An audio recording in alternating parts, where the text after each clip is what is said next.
Fala pessoal do canal Nocaute, Davi Carvalho mais uma vez aqui para falarmos de Bellator 266. Mas antes de falarmos do assunto principal, quero que você se inscreva aqui no nosso canal, deixe seu like aí que é importante para ajudar o canal.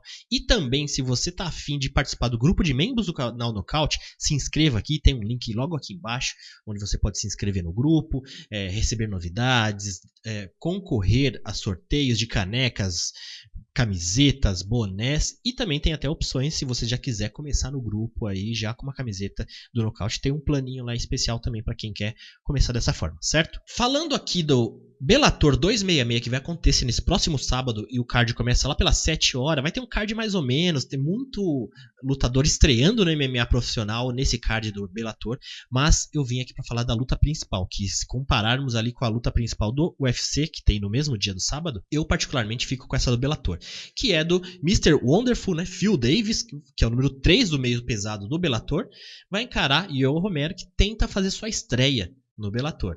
E é desse cubano que eu quero colocar algumas opções aqui, algumas coisas que eu tenho pensado sobre isso. Bom, eu não sou analista, não sou técnico, não sou em nada em MMA, né?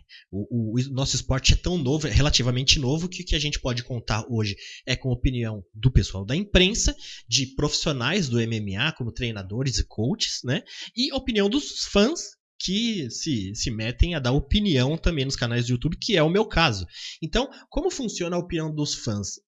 Com toda a importância que eu acredito que tenha, você como fã aí sabe do que eu tô falando, a gente tenta pegar tudo que a gente acompanha esse esporte, eu particularmente falando, acompanho desde o primeiro UFC, quando eu era molecote, meu pai levou um VHS lá pra eu acompanhar, e de lá pra cá eu venho consumindo muita coisa. E você também deve ter sua experiência pessoal, né, de como acompanhar MMA. E o que a gente faz? A gente pega as informações que a gente acompanha do esporte e tenta tirar um padrão daquilo para aplicar em outras situações. E esses padrões às vezes se repetem muito, né? Às vezes a gente tem um fora da curva, um fora da média, um Khabib, um Georges St-Pierre, né, um José Aldo, mas na maioria média do MMA e de todo esporte a coisa meio que se repete, tem ciclos que acompanham um certo padrão. E nós, como fãs, como se alimentamos de tudo isso, a gente pega esses padrões e tentamos aplicar.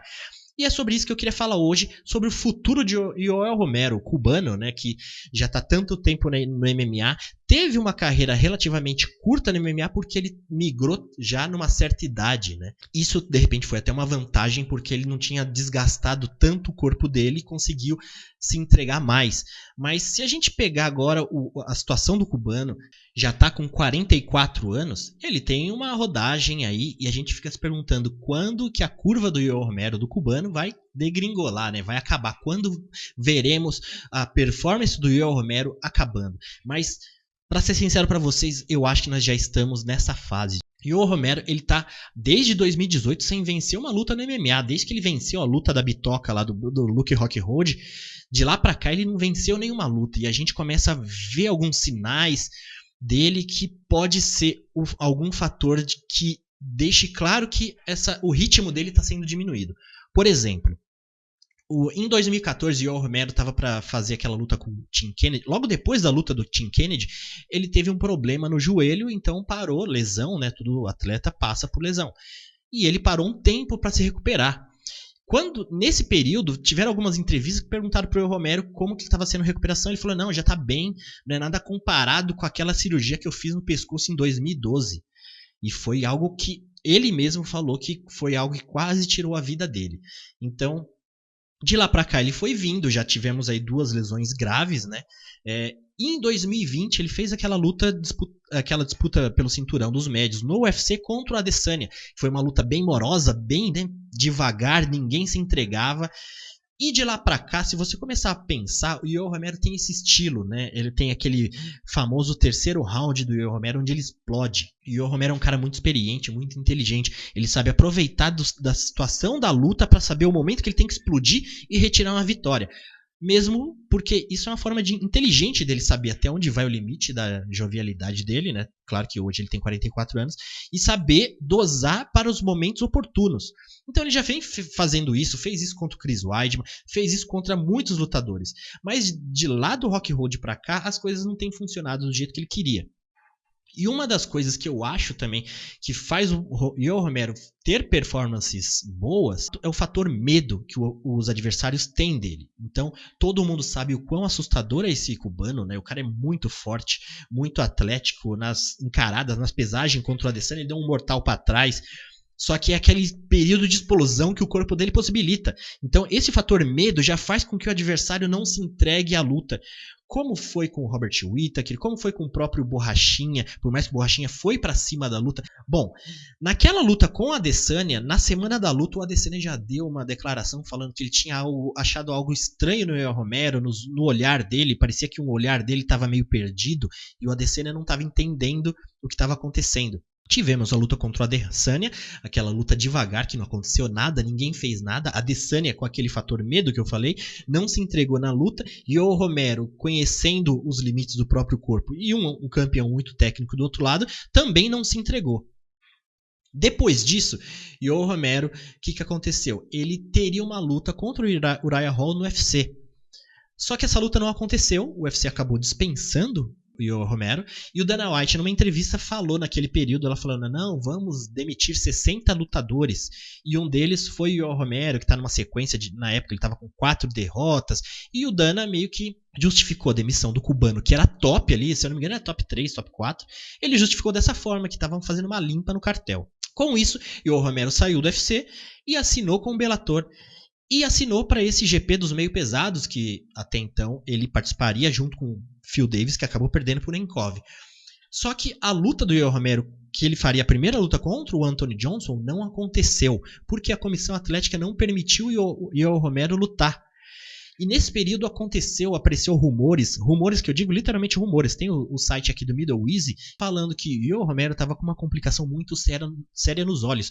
E até pipocou na época imagens de comparação dos olhos do Romero antes e depois, e falaram até que tinha uma situação, um risco de um problema de estrabismo no Yoel Romero, que podia ser até uma complicação que vinha do cérebro dele, que estava refletindo nos olhos, e ele acabou tendo que fazer essa cirurgia nos olhos.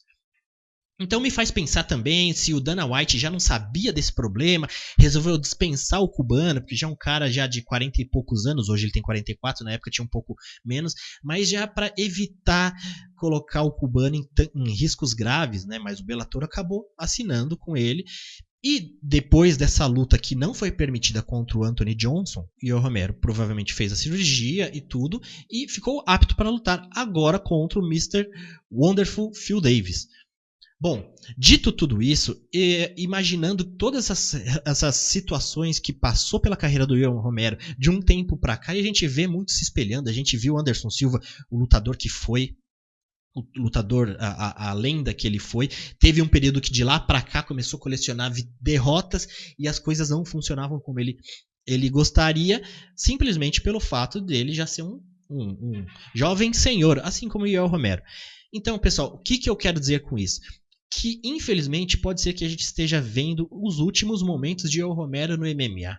Então pode ser que a gente veja o Yoel Romero nessa próxima luta muito abaixo das nossas expectativas, principalmente porque ele está pegando um lutador muito top do MMA mundial, um cara que quando saiu do UFC, o Phil Davis, ele era também top 3. De lá para cá, simplesmente ele perdeu para Ryan Bader, atual campeão pesado do interino do Bellator, e perdeu o próprio campeão dos meio pesados, que é o Vadim Nemkov. Phil Davis é um lutador muito técnico, muito experiente, então eu acho que tem tudo para ele vencer o Yoel Romero de uma forma até relativamente simples e fácil, porque dificilmente a gente vê o Phil Davis com o pé atrás ou com receio numa luta. Ele é um cara que gosta de entregar e de dominar muito a luta e colocar o jogo dele para funcionar. Bom, eu espero que isso não tenha desanimado você de acompanhar esse Bellator 266. A mim não, porque eu tô muito empolgado de ver esse retorno do Yoel Romero, principalmente tentando voltar ao MMA no Bellator, e encarando um lutador tão técnico como é o Phil Davis. Bom, então a semana que vem a gente faz uma outra resenha para saber como foi o resultado. Provavelmente o Zé também vai fazer um vídeo de resultado e vai deixar a opinião dele, para saber como está a situação do cubano Yoel Romero. Eu espero que eu esteja completamente errado e que esse meu feeling seja uma furada. Mas é bom a gente já ir se preparando para um final de carreira do cubano, porque ele não vai durar para sempre. Certo, pessoal? Bom, espero que você tenha gostado de mais um vídeo. Se você deixou, deixa seu like. Deixa aqui embaixo seu comentário também. Se você acha que o Romero ainda tem um bom período pela frente, se ele já tá degringolando, o que você acha pro cubano? A gente se vê no próximo vídeo. Até mais.